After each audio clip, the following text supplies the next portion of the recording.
20, du verset 20 au verset 28. Matthieu.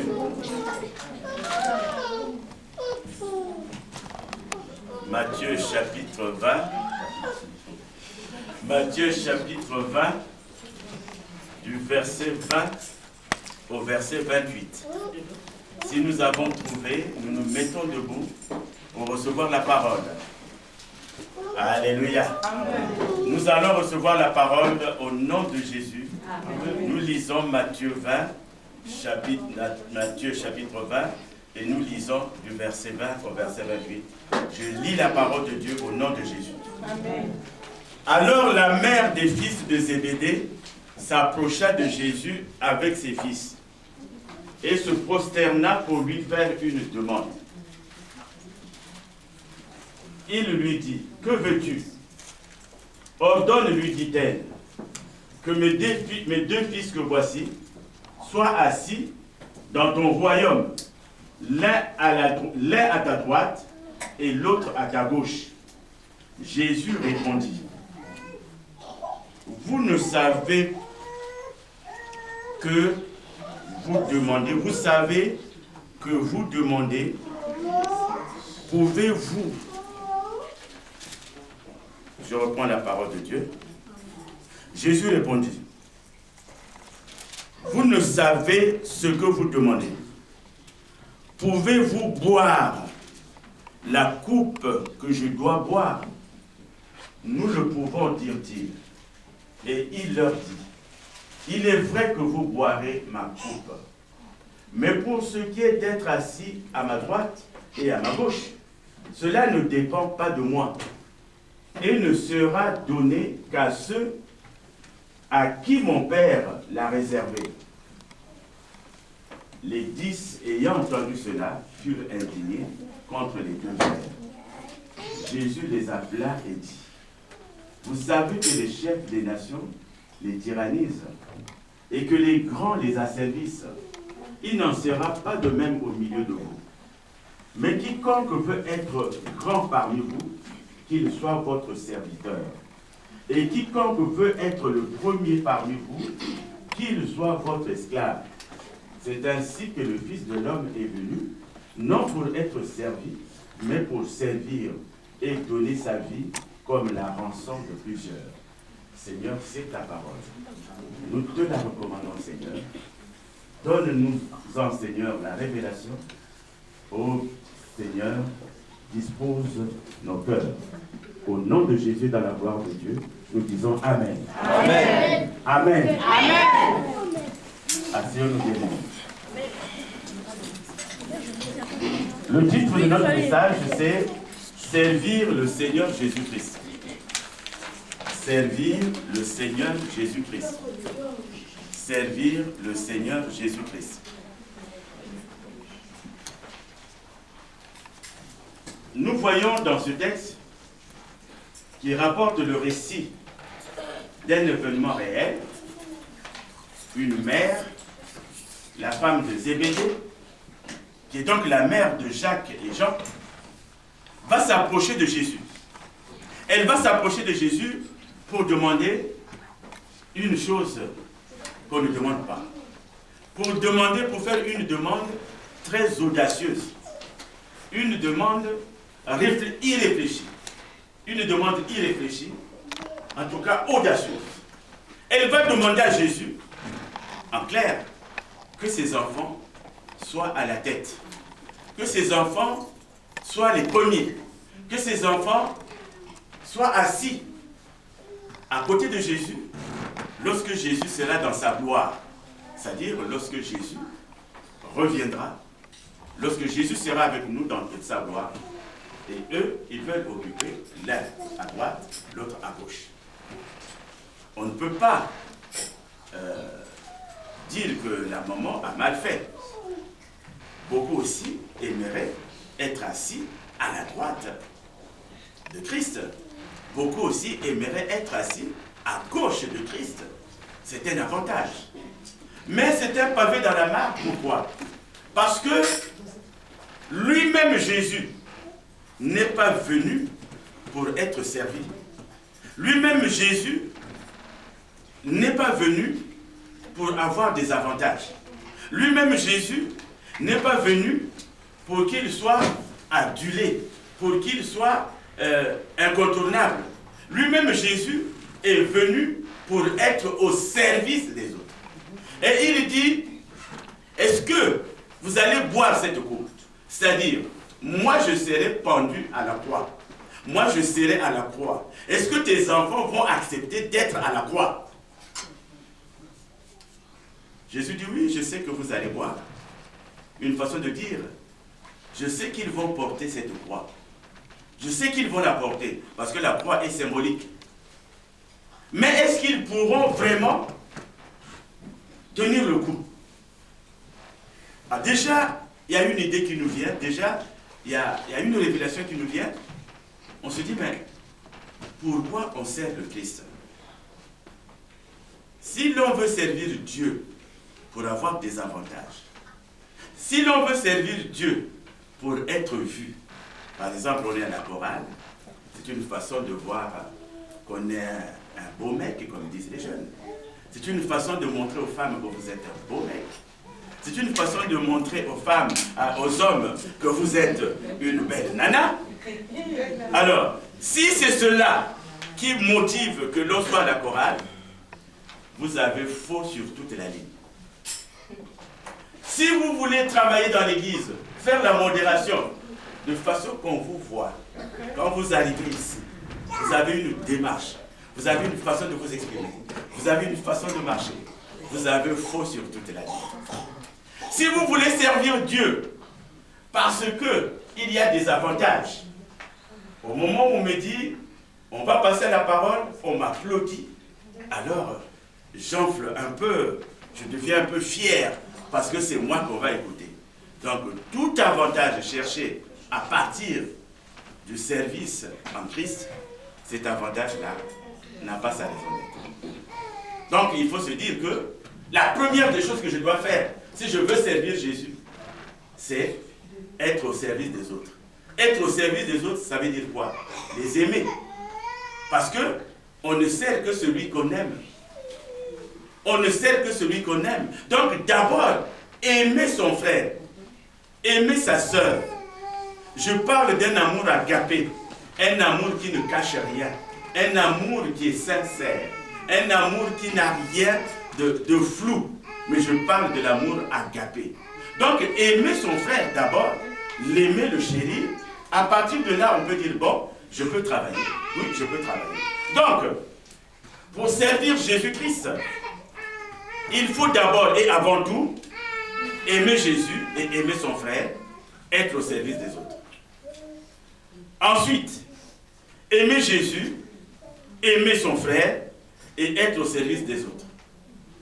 Enfin, aimer Jésus, aimer son prochain, être au service des autres. Il n'y a que trois choses. La première des choses, pour servir Jésus, il faut aimer Jésus, il faut aimer son prochain, il faut être au service des autres. Première chose. Deuxième chose, troisième chose. Donc, ce sont des clés. Pour cela, bien aimé, ce matin, nous allons essayer de voir rapidement trois petits points qui ne sont pas longs. Le premier point, pourquoi servir le Seigneur Jésus? Pourquoi on le sert? Pourquoi on doit le servir? Le deuxième point, comment servir le Seigneur Jésus? Comment servir le Seigneur Jésus? Le troisième point, comment, c'est-à-dire quel modèle peut-on prendre dans le service en Christ? Église, amen. Amen. Je voudrais dire à tout le monde que je ne suis pas en conférence. Quand on est dans l'église depuis un mois, depuis 2 jours, quand on prêche la parole de Dieu, on prend des notes. Ces notes-là servent à relire à la maison. Ces notes-là nous permettent d'avancer. Ce n'est pas une conférence. Je ne suis pas en train de faire un spectacle. Je suis en train d'enseigner la parole. La Bible dit qu'il persévérait dans les enseignements des apôtres. C'est-à-dire quand tu vas dans l'église, tu es assis, tu regardes le prédicateur comme si tu ne l'avais jamais vu. Il termine, parce que les Français disent, les paroles s'envolent, mais les écrits restent. C'est pour cela qu'il est important de prendre des notes. Moi, je ne veux pas des gens qui me regardent. Si vous voulez ma photo, je peux vous la passer. Si vraiment vous pensez que ce monsieur-là, je peux le regarder tout au long de ma vie, moi j'ai des photos, je vous les passe. Et là, vous n'aurez pas besoin de l'église. Depuis chez vous, vous regardez les photos. Mais moi, je veux que les frères et sœurs prennent des notes.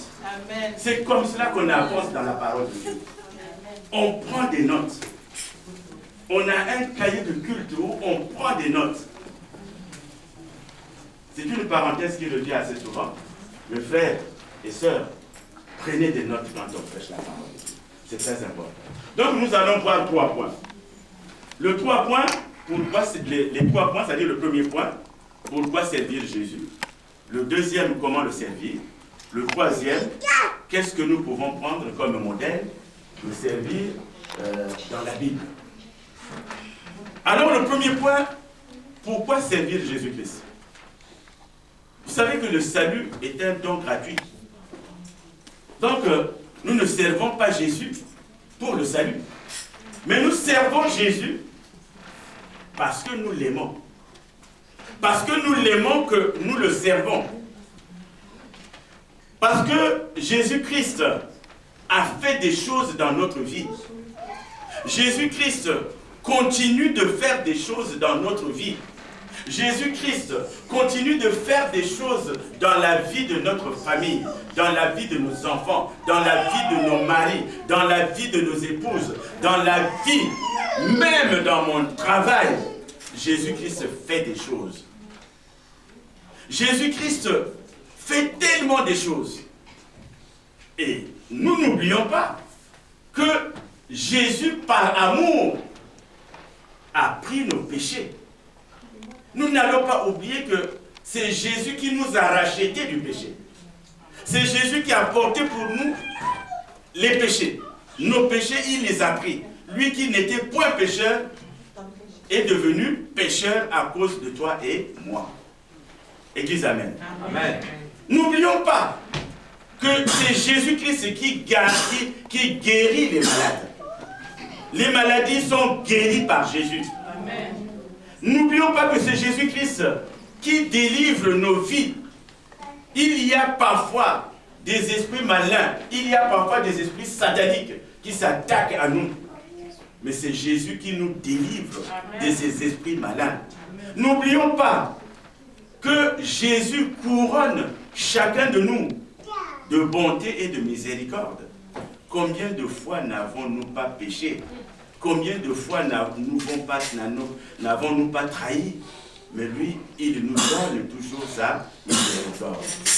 Jésus rassasie notre vieillesse. Il nous fait rajeunir comme l'aigle. Il nous fait rajeunir comme l'aigle. Il pourvoit à nos besoins. Il nous protège. Comme le confesse le psaume 34, verset 8. L'ange de l'Éternel campe autour de ceux qui le craignent et il les arrache au danger. Psaume 34, verset 8. Jésus-Christ nous a accordé le Saint-Esprit. Il nous a donné gratuitement le Saint-Esprit. Et le Saint-Esprit intercède pour toi. Le Saint-Esprit intercède pour moi. Il nous a donné le Saint-Esprit. Jésus-Christ nous donne la force, la sagesse, l'intelligence de lutter contre les tentations, contre les convoitises du monde. C'est lui qui nous donne cette force-là. C'est pour cela que nous devons le servir. Nous devons le servir pour tous ses bienfaits. Nous devons le servir pour son amour. Nous devons le servir parce que toute notre vie, c'est lui. C'est lui. C'est-à-dire, on ne doit pas servir Jésus parce qu'aujourd'hui, on était dans un problème, on a eu une solution. On se dit, ah là là, qu'il est bon Jésus. Il est bon Jésus. Donc je commence à aller à l'église, je commence à être efficace parce qu'il m'a sorti de quelque chose. Non. Jésus, nous devons l'adorer, nous devons le louer, nous devons méditer sa parole, nous devons, c'est-à-dire penser, repenser sa parole, nous devons vivre dans sa parole, même dans les moments difficiles. Tout à l'heure, les filles chantaient, d'où me viendra le secours. Le secours ne vient jamais de papa, de notre Père. Le secours ne vient jamais de notre mère. Et n'oubliez pas, une maman peut t'abandonner. Un papa peut t'abandonner. L'épouse que tu aimes à mourir peut t'abandonner. Le mari pour lequel tu te dis, moi sans ce monsieur-là, je ne vivrai plus, il peut t'abandonner. Mais Jésus ne t'abandonnera jamais. Amen. Alléluia. Est-ce qu'on peut acclamer?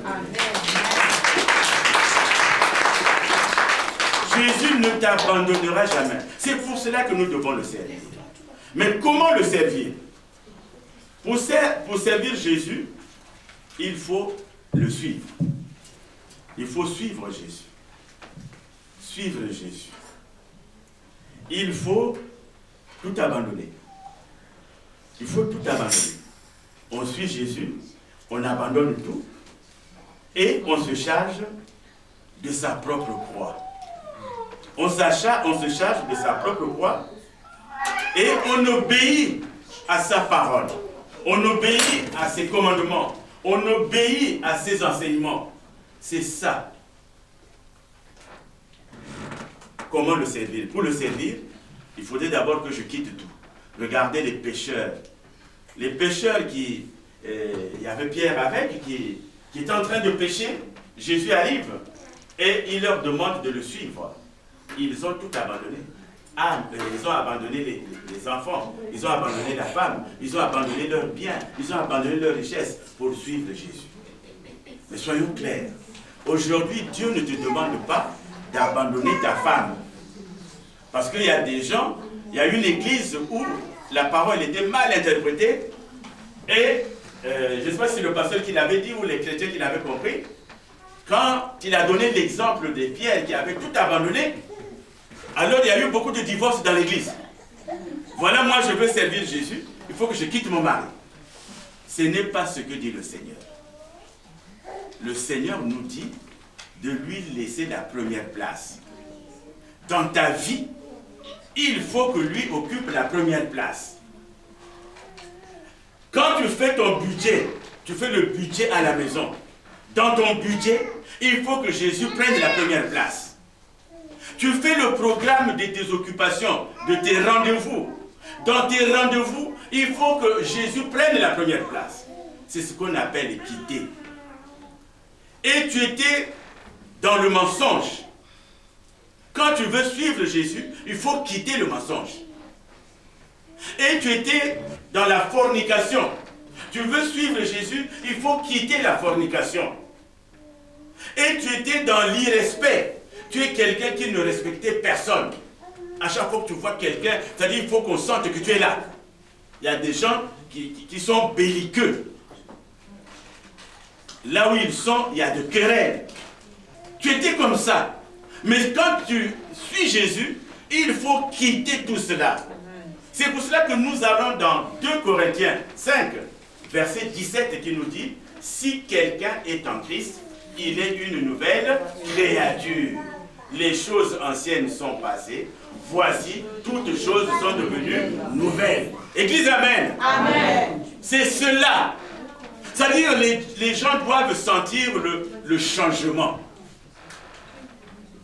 Tu es une épouse. Avant de connaître Jésus, le mari n'a même pas fini sa phrase que tu lui envoies une claque. Ah oui, n'oubliez pas qu'il y a des hommes battus. Le mari n'a même pas terminé sa phrase que tu lui envoies une claque.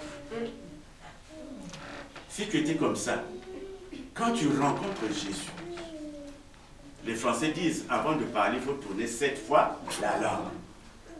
Donc tu n'as plus des réactions automatiques. Tes réactions deviennent très réfléchies. Même quand tu réponds, il faut qu'à la maison, les enfants sachent que maman a changé. Il faut que l'enfant aussi, les parents sachent que notre fils a changé. C'est cela. Donc, pour servir Jésus, il y a d'abord cet effort qu'il faut faire. Il y a d'abord ce travail qu'il faut faire. Le travail de soi. Le travail de soi. La manière d'être. La manière de vivre. La manière de regarder. La manière de demander. La manière de rire. La manière de danser. C'est-à-dire, tout cela doit être revu. Hier, quand tu ne connaissais pas Jésus, C'est toi qui animais les fêtes. Partout où tu passais, tu ne disais que des conneries. Tu disais des bêtises qui faisaient rire tout le monde. Tu commences à dire des bêtises, ce que les enfants appellent des gros mots. Tu ne sors que des gros mots, tu ne sors que des gros mots. Et quand tu n'es pas à la fête, on sait que tu n'es pas là. Dès que tu arrives, les gens préparent déjà leur bouche parce qu'ils vont rire. Je suis spécialiste. Donc dès que tu arrives, tout le monde, même ceux qui avaient pas une minute se disent, ah, ça va venir là. Ça va, il est arrivé. Alors quand tu connais Jésus, il faut te dire que il y a certaines choses, il y a certains gros mots qu'on ne saurait pas parler. C'est-à-dire que tu changes. Et si tu n'as pas de changement, ce n'est pas le nombre d'années que tu auras passé dans une église. Ce n'est pas le nombre d'années que tu auras, c'est-à-dire que j'ai eu le baptême quand j'avais 10 ans, non, nous 10 ans, on ne donne pas le baptême. J'avais eu le baptême quand j'avais 18 ans. J'ai eu le baptême quand j'ai 18 ans, maintenant j'en ai 80. Donc Jésus et moi, on se connaît. Non, frère, non, ma soeur, vous ne vous connaissez pas. Parce que tu es resté la même personne. Personne ne peut rencontrer Jésus et être la même. C'est la même. Donc pour le servir, il y a d'abord cet examen qu'il faut faire.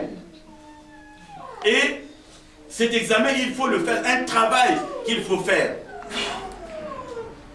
Et surtout, pour servir Jésus, ne pas revenir sur des mauvaises images. Et nous allons dans Philippiens 3. Philippiens 3, je crois que vous connaissez la Bible maintenant. Philippiens 3, c'est après Éphésiens. Donc Philippiens 3, il faut être comme dit Paul. Philippiens 3, Paul nous dit quoi? Verset 13-14. Suivre Jésus, ça c'est mon commentaire. Verset 13. Frère, je ne pense pas l'avoir saisi. Il parlait de saisir la couronne. Alors il dit, mais je fais une chose, oubliant ce qui est en arrière et me portant vers ce qui est en avant. Donc, servir Jésus, c'est oublier ce qui est en arrière et se porter vers ce qui est en avant. Et Paul dit, je cours vers le but pour remporter le prix de la vocation céleste de Dieu en Jésus-Christ. C'est-à-dire servir Jésus, c'est oublier ce qui est en arrière. Il y a des foyers, il y a des femmes, il y a des hommes, il y a des amis. Quand vous vivez ensemble, ils vous reprennent toujours. Ah, tu sais, je n'ai pas oublié. Tu avais fait ça. Tu avais fait ça. Tu m'avais dit ça. Je n'ai pas oublié. Hein. Tu m'avais dit ça. Donc tu n'es pas prêt à servir Jésus. Servir Jésus, c'est oublier ce qui est en arrière. Amen. Oublier un mariage où on rappelle toujours ce que l'autre a fait. Voilà, tu avais fait ça. Tu avais fait ça. Tu avais fait ça. Ce mariage est appelé à mourir. Parce que quand une chose a été pardonnée, cette chose-là est effacée. Amen. Église, amen. Amen. Aujourd'hui, vous avez un frère, il vous demande pardon, pardonne-moi. C'est effacé. Là-bas, là où c'est écrit que c'est effacé. Mais toi, tu reviens toujours sur ce problème. Ah, tu sais, ce frère-là, je ne prie pas. Il m'avait fait ça, il m'avait fait ça. Tu ne grandiras jamais dans la parole. Tu seras la même personne. Et si tu es une femme, ne te demande pas pourquoi les hommes ne tiennent pas toi. Aucun homme ne peut accepter que tu lui rappelles toujours son passé. Aucune femme ne peut accepter que tu lui rappelles toujours son passé. Le passé, c'est passé. Maintenant, on se tourne vers l'avant. C'est ça, servir Jésus. Donc, on fait d'abord cet examen-là. Comment le servir? On fait d'abord cet examen. Et quand on a fait cet examen, et quand on pense être prêt, quand on pense être prête, attention, attention, ne pas reprendre, allons-y dans Luc 14, ne pas reprendre ce qui est dans Luc 14, un événement triste, ne pas reprendre ce qui est dans Luc 14, versets 15 à 24. Luc 14, versets 15 à 24.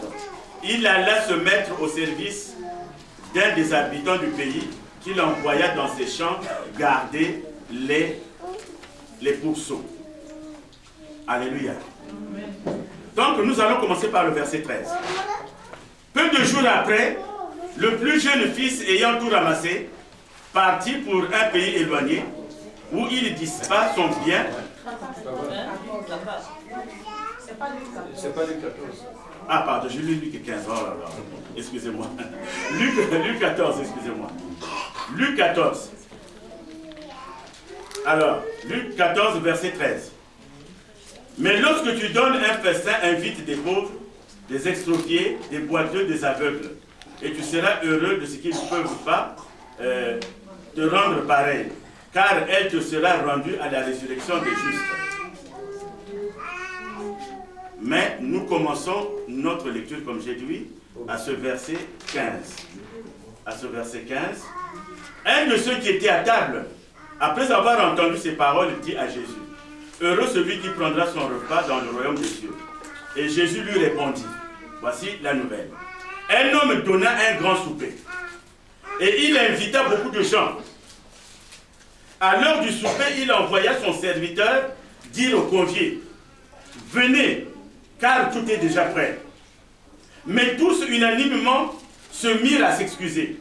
Le premier lui dit, « J'ai acheté un champ et je suis obligé d'aller le voir.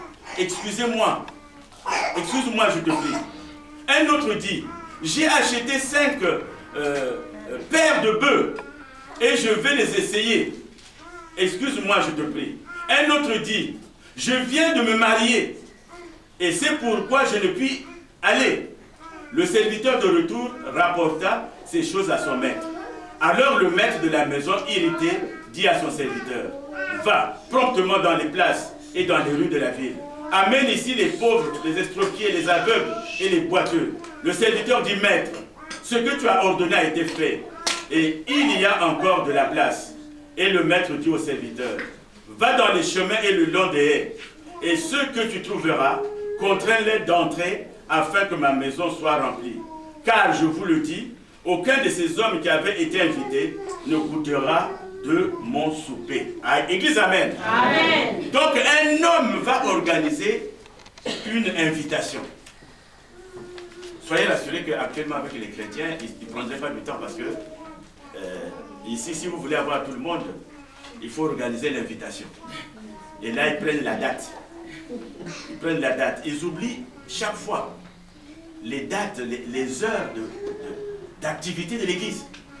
L'église, le mercredi, à intercession, mais ils ont oublié. Le vendredi, l'église, enseignement, ils ont oublié. Le samedi, il y a chorale, ils ont oublié. Mais l'invitation, je vous dis, qu'ils mettent ça devant leur armoire. Ils affichent. Et à chaque fois qu'ils vont ouvrir, ils vont prendre quelque chose dans l'armoire, ils se rappellent de la date de l'invitation.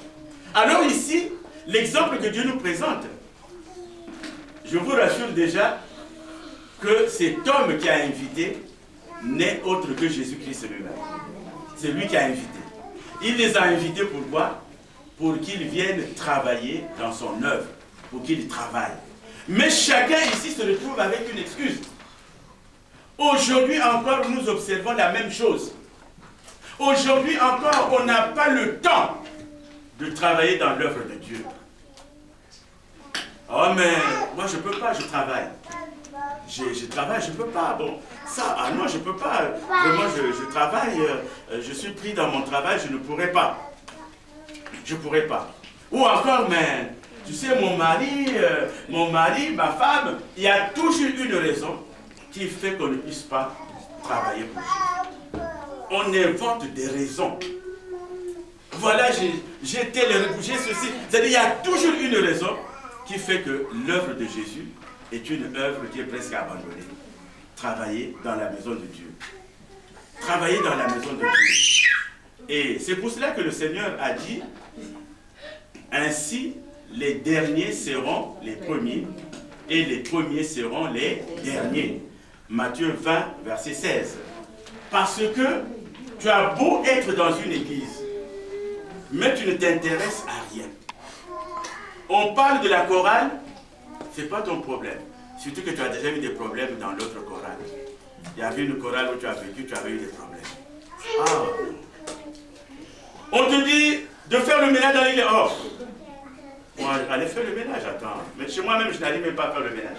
Je n'ai pas le temps d'aller à l'église. Et le plus souvent, on dit quoi? Je n'ai pas un moyen de transport.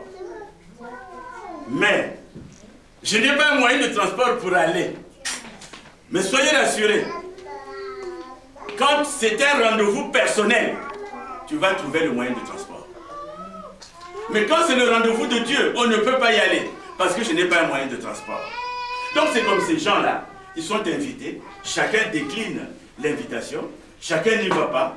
Et quand vous allez lire la variante qui est dans Matthieu 22, 22 verset 2, 14, il y a une variante, là ils vont plus loin.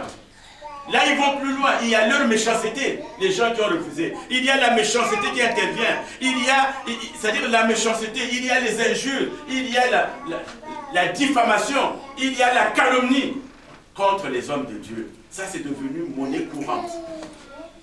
Dernièrement, maman est allée à une levée du corps, de parler jusqu'à 100, c'est les gens qui étaient avec elle, ne parlaient que des serviteurs. Ne parlaient que des serviteurs. Il faut les voir maintenant, ils ont des gros ventres.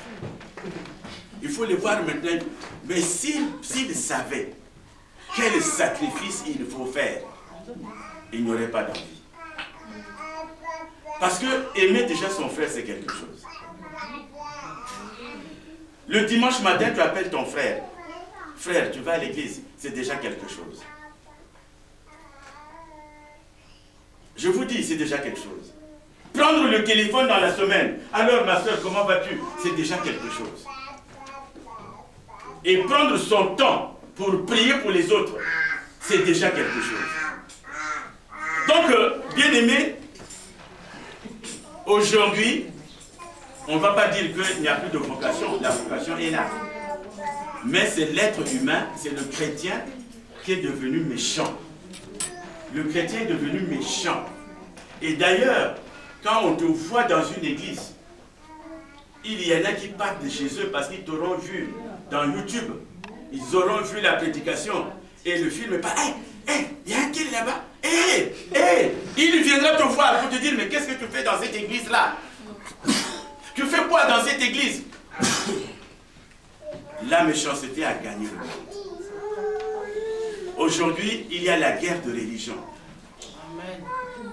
Mais à Sens, je n'ai jamais vu, je n'ai jamais entendu que les catholiques critiquaient les protestants. Je n'ai jamais entendu. Je n'ai jamais entendu que les catholiques critiquaient les protestants. Mais ceux qui critiquent les autres, les uns les autres, ce sont les églises dites de réveil. Vous savez pourquoi? Parce que ces églises poussent comme des champignons. Il y en a même qui n'ont que 2 versets bibliques dans la tête. Il a 2 versets bibliques, il veut se faire du pognon, il se fait pasteur. La première chose qu'il va faire, il va trouver quelqu'un qui va lui donner un petit talisman. Il lève la main, les gens tombent. Il fait ceci, les gens, ah c'est là qu'il faut partir. Mais quand vous voyez ce qu'on appelle la déontologie, chaque métier a une déontologie, c'est-à-dire une morale professionnelle. Quand vous voyez la morale professionnelle de ces gens-là, il n'y a rien. Et vous les voyez avec des grosses voitures là, ils se promènent avec des grosses voitures, Ces gens-là, et d'ailleurs le Seigneur se souviendra d'eux. Ce jour-là, il y en a qui diront, Seigneur, Seigneur, il va se retourner. Je ne vous ai jamais connu. Il y en a qui diront, mais j'ai fait des miracles. Oui, tu as fait des miracles pour toi. Tu n'as pas fait les miracles à mon nom. Et aujourd'hui, les chrétiens courent après ces gens-là. La vraie parole de Dieu, regardez combien nous sommes ici. Mais vous irez dans des églises où tous les jours les gens tombent. Moi, personnellement, c'est rare que je puisse imposer la main à quelqu'un. C'est rare. Mais il y a des églises où chaque dimanche, on fait tomber les gens. C'est vrai. Chaque dimanche. Et ces pasteurs connaissent parce qu'il y a des gens qui sont sensibles au Saint-Esprit. Ils sont sensibles. Moi aujourd'hui, je connais là qui est sensible au Saint-Esprit. Il suffit que je l'appelle ici, et puis encore, l'homme ne tombe pas de lui-même. On le pousse. C'est vrai, papa, on le pousse. Et quand on te pousse et que tu résistes, il coule après toi, il coule après toi, jusqu'à te faire tomber. Oui, c'est vrai. J'ai déjà vu même. Église, amen. Amen. C'est cela, bien-aimé. Mais soyez rassurés que dans les temps de la fin, le Seigneur se souviendra d'eux. Ah, il n'a pas oublié. Il n'a pas oublié. Il se souviendra d'eux. Alors, bien aimé, c'est cela. Beaucoup aujourd'hui, quand tu parles de Dieu, quand tu parles de servir Dieu, il est dans une église depuis 1 an, depuis 2 ans, depuis 10 ans, depuis 20 ans. Il n'a jamais servi le Seigneur Jésus. Il a toujours une raison. Il a toujours une raison. Parce que.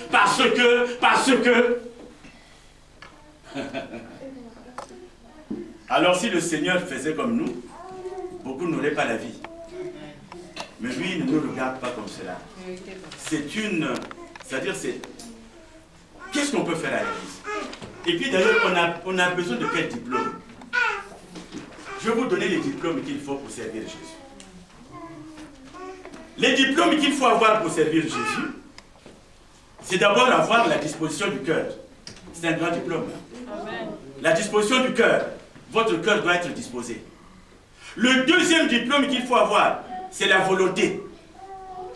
Le troisième diplôme, c'est l'humilité. La Bible dit l'humilité précède la gloire. Amen. Le diplôme suivant, c'est l'amour. Et puis vient la fidélité. La pratique du jeûne et prière. Un fils de Dieu qui ne jeûne pas dans la semaine est un routinier. On doit avoir ne fût-ce qu'un jour de jeûne et prière. La sanctification.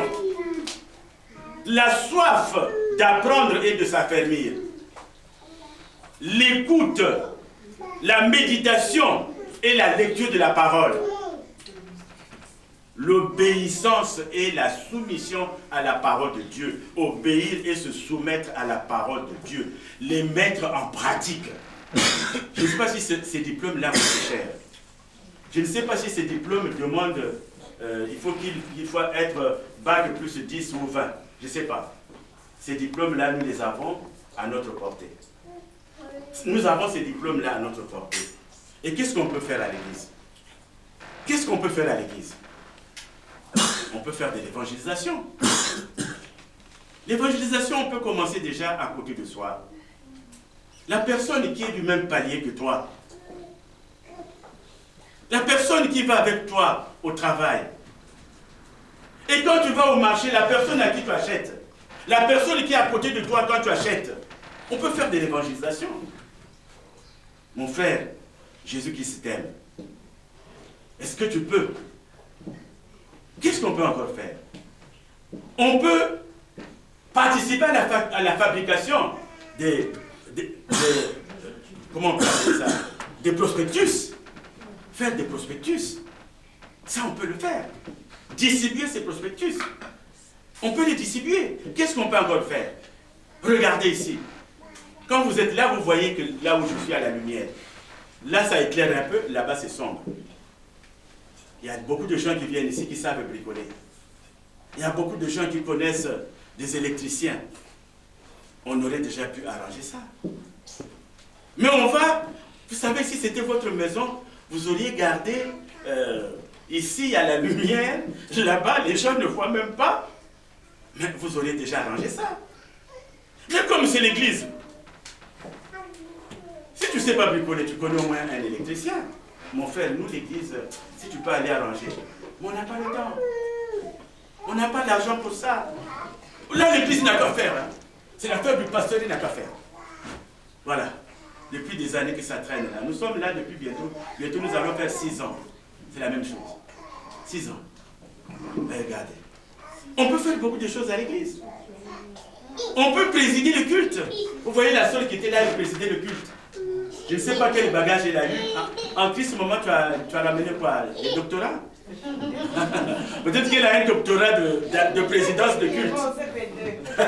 Elle a un doctorat de présidence de culte. On peut présider le culte. On peut présider le culte. Mais il y a des gens qui vont dans l'église, ils ont une place, ils sont assis. Ce sont des spectateurs. Alors que Dieu nous demande d'être acteurs. Dieu ne nous demande pas d'être spectateurs. Quand on va au cinéma, il y a le film qui passe. Le film défile, moi j'ai payé mon argent, je regarde. Quand je vais au théâtre, il y a des gens qui se dévouent pour moi. Moi je suis là, je regarde. Mais l'église, chacun de nous est acteur. Dieu te prend tel que tu es. Tu es musicien. Dieu te prend tel que tu es.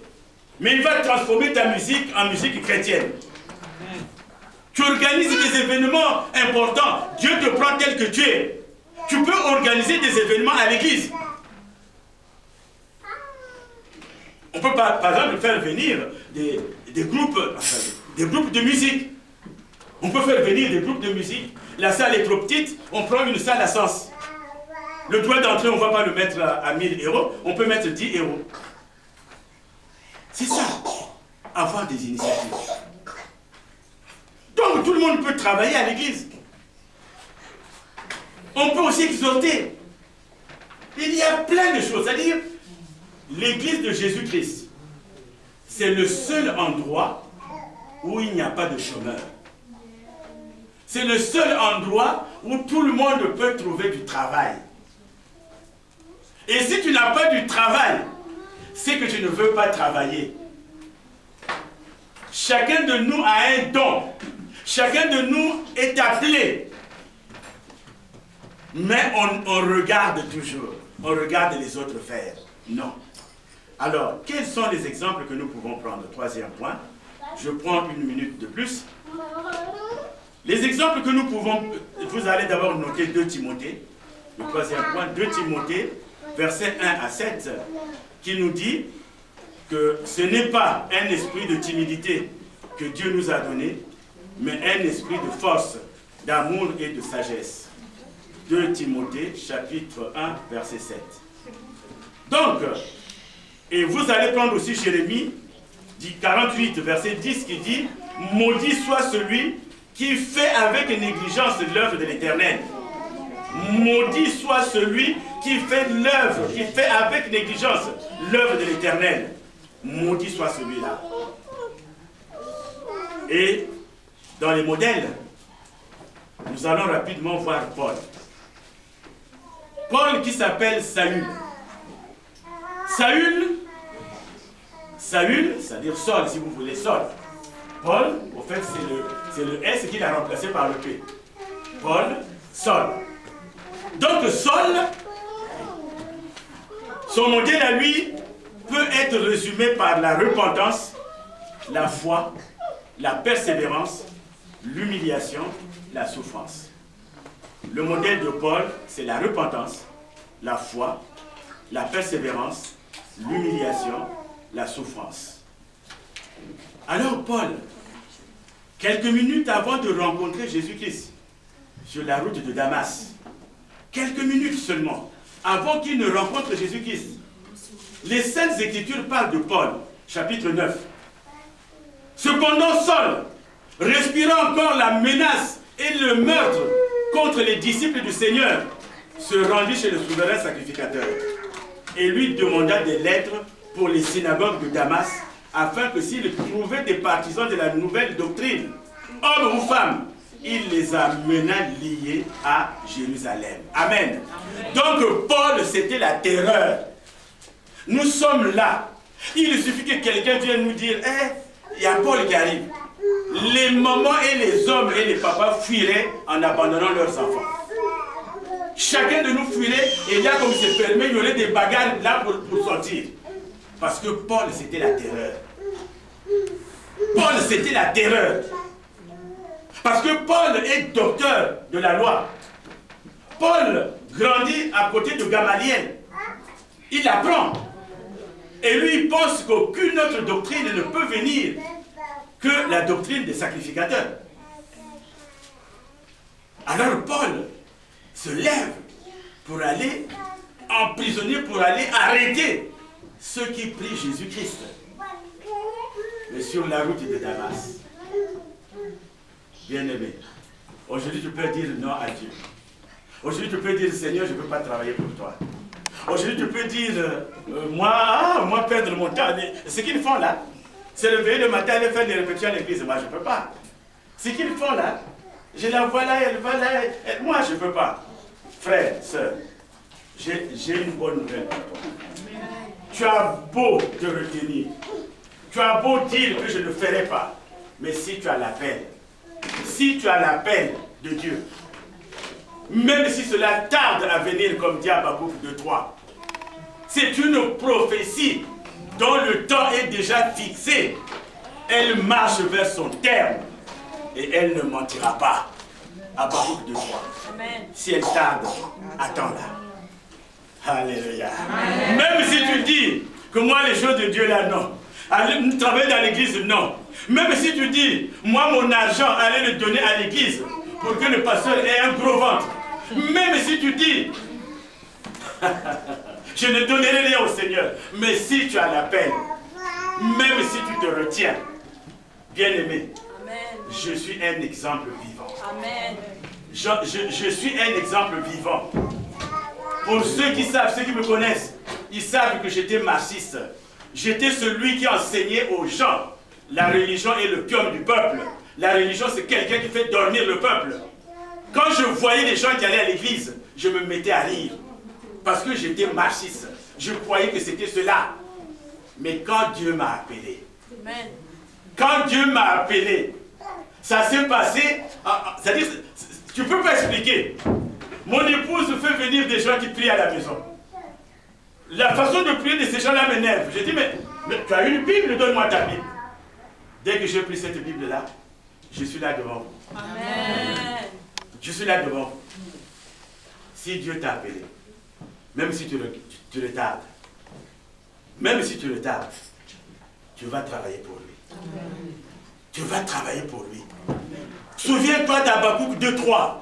C'est une prophétie dont le temps est déjà fixé. Toi, dès que les hommes de Dieu parlent, toi tu veux parler à la place des hommes de Dieu, tu les injuries. Toi, quand les hommes de Dieu parlent, quand les hommes de Dieu, tu ne fais que ça, critiquer les hommes de Dieu. Mais toi-même, tu deviendras homme de Dieu. Toi-même, tu deviendras servant de Dieu. Amen. Alléluia. C'est là que tu sauras. Parce que le Seigneur, regardez, il a pris Paul. Paul qui le critiquait. Paul qui racontait n'importe quoi contre le Seigneur. Mais Dieu l'a pris. Et Paul s'est repenti. Paul s'est repenti. Il vient de très loin. Il a donné tout son temps. Il a donné toute sa vie. Et d'ailleurs, il a fait avancer par ses révélations la parole de Dieu. Paul ne s'est pas marié dans sa vie. Son mari était Jésus-Christ. Paul, quelqu'un qui avait le doctorat, ne s'est pas marié. Il a eu un grand mari, il a eu une grande femme qui s'appelle Jésus-Christ. Quand ce temps arrive, même si tu dis, moi je ne peux pas. Aujourd'hui on te dit, écoute frère, est-ce que tu peux donner de ton temps dans le minibus? Même les femmes, est-ce que ma soeur, comme tu conduis bien, tu peux prendre, ah, moi le minibus là, il n'y a que les hommes qui les conduisent. Mais demain on te verra conduire le minibus. Amen. Demain, lorsque le temps de Dieu sera là, amen, je vous le dis, le temps de Dieu, c'est le temps de Dieu. L'église, amen. L'église, amen. Le temps de Dieu, c'est le temps de Dieu. Quand tu vois les gens là, ils sont en train de chanter. Toi, tu as une belle voix, tu la gardes. Tu la gardes, je ne sais pas pourquoi. Tu la gardes pour les douches. Quand tu vas sous la douche, tu commences à chanter. Donc, sous la douche, tu chantes. Mais là, tu ne peux pas venir chanter. Je te dis, si tu as l'appel, tu chanteras là. Amen. Ça viendra. L'église, amen. L'église, amen. Tu viendras là, tu viendras chanter. Parce que Dieu ne ment pas. Alléluia. Donc, l'exemple de Paul, c'est celui-là. Le deuxième exemple, donc Paul, si vous voulez prendre la référence de Paul, Paul c'est Actes des Apôtres, Actes des Apôtres chapitre 9, parle de Paul. En tout cas, Acte 9, c'est Paul. C'est sa conversion qui est tout. Le deuxième exemple que nous pouvons prendre rapidement, c'est Barnabas. Barnabas, c'est quelqu'un, c'est-à-dire son appel, c'est la médiation. Lorsque Paul devient converti, il y a les chrétiens qui refusent. Regardez, un homme qui critiquait comme celui-là, un homme qui faisait la terreur, va aller dans les églises. Donc quand il allait dans les églises, les gens fuyaient. Mais j'ai changé. Non, les gens fuyaient. Alors celui qui a réglé ce problème, c'est Barnabas. Donc, on peut servir Jésus dans la médiation. Barnabas. Et Barnabas a aussi servi le Seigneur dans les libéralités. Il a vendu ses biens. Barnabas a vendu ses biens. L'argent qu'il a eu, il est allé le mettre devant les apôtres. Il a vendu ses biens, Barnabas. Il y a des gens aujourd'hui qui doivent soutenir l'œuvre de Dieu.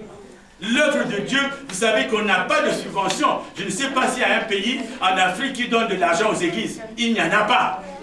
Alors, pour payer l'électricité, pour faire ceci, ce sont les chrétiens eux-mêmes. Donc, Barnabas a été un de ceux-là. On peut aussi prendre Anne, rapidement. Anne, qui est la femme d'Elkana. Anne, qui est la femme d'Elkana, 1 Samuel 1, verset 1 à 19. 1 Samuel 1, verset 1 à 19. Anne, qui est la femme d'Elkana. Et sa rivale est terrible. Sa rivale s'appelle Pénina. Elkana, c'est le mari. La rivale, c'est Pénina. Le problème d'Anne, c'est qu'elle n'a pas d'enfant. Anne n'a pas d'enfant. Alors, il y a les mortifications qui venaient de notre... Vous savez, quand vous êtes deux femmes au mariage, les mamans ne me démentiront pas. Quand il y a une qui est féconde et l'autre ne l'est pas. Même une grossesse de 3 mois, ça commence à lui faire mal. Il faut qu'elle montre à l'autre que son ventre est gonflé. Alors, mais 3 mois, déjà 3 mois elle a mal, rien que pour faire du mal à l'autre. Donc, elle passe devant elle. Et Anne a souffert de tout cela. Mais Anne ne s'est jamais fâchée. Anne ne s'est jamais fâchée. D'autres femmes allaient se fâcher. Pénina a tout fait. Mais Anne, elle a plié ses genoux. Elle a donné sa vie à Jésus. Elle a donné sa vie au Seigneur.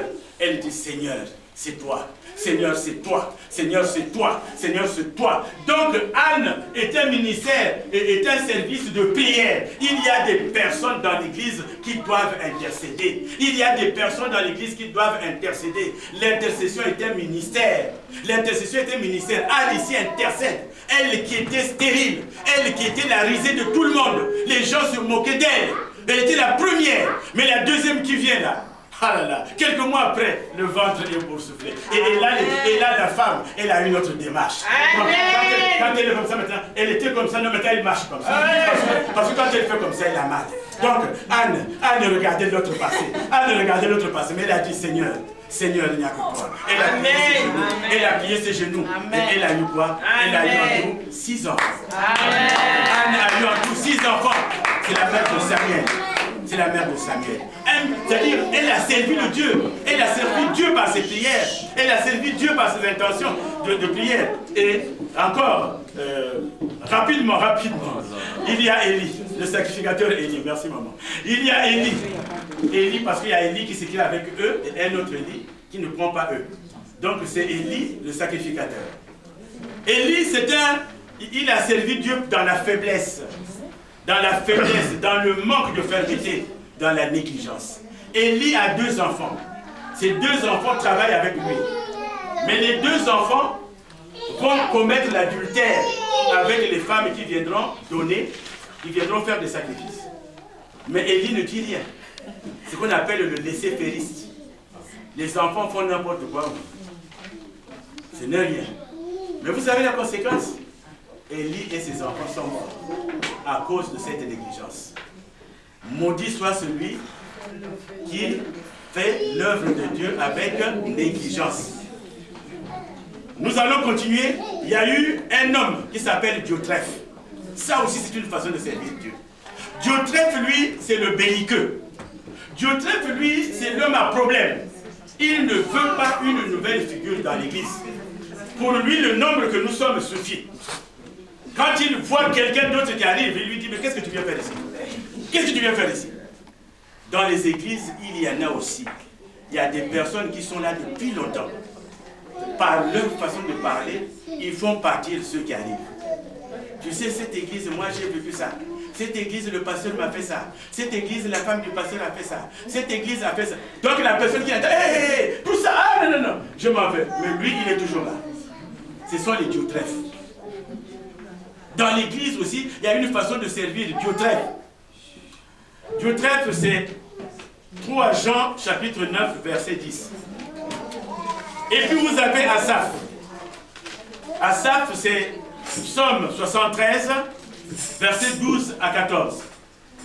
Psaume 73, verset 12 à 14. Asaph, lui, c'est le découragement.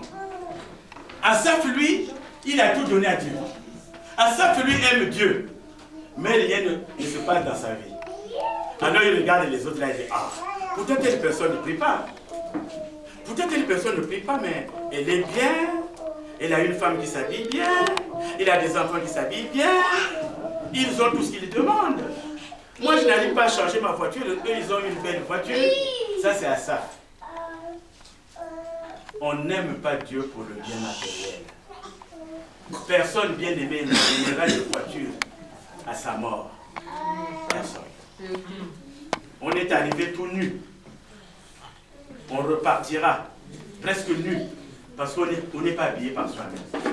Quand nous allons repartir, on ne choisira même pas son slip. Ce sont les autres qui vont choisir notre slip. On ne choisira même pas son costume. Ce sont les autres qui vont choisir notre costume. Vanité des... Vanité. Tout est vanité.